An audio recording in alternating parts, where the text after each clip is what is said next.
As the water level at Lake Powell continues to drop, some small businesses are being left high and dry. Tonight in our series Running Dry, Team 12's William Pitts takes us to the lake where boat ramps no longer reach the water and boaters are having to get very creative.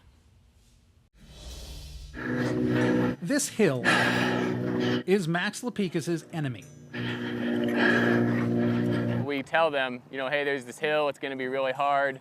And then when they get there, it's a whole different perspective on it. It's all sand and rocks, 100 or so feet high, no real path or trail. Last year, we carried people down the hill. And it should be underwater. It changed the whole way we operate our businesses.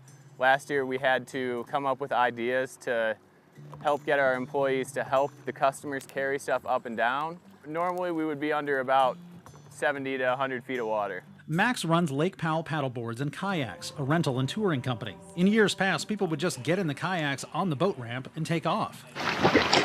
But not anymore. The water level was right below the ramp. Once it got about 45 feet below the ramp is when it got really hard. Lake Powell has dropped far below the boat ramp. The lake is at its lowest point ever. It's approaching the point where the dam can't produce power, and the feds have already cut how much water gets released downstream for drinking and farming. More people ask when they get to town, where is the lake?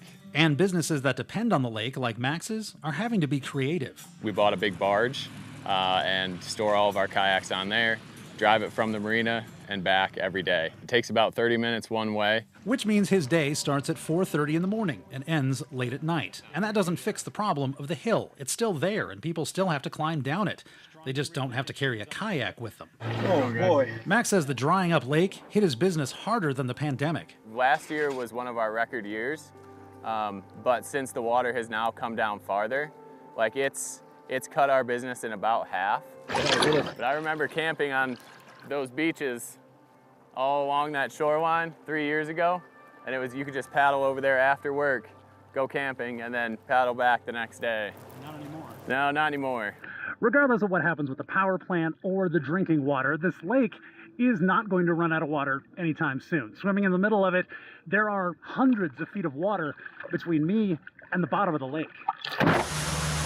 There's still tourism here and still a lot of boaters, paddlers, and swimmers. What Max has to figure out is how to get them to the water if the lake drops even more. I am concerned. We have a couple plans in place of what we can do.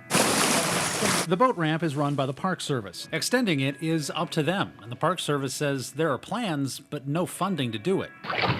The lake is Max's happy place. He says his work isn't really work. Even when the water it floats on gets harder to reach every day.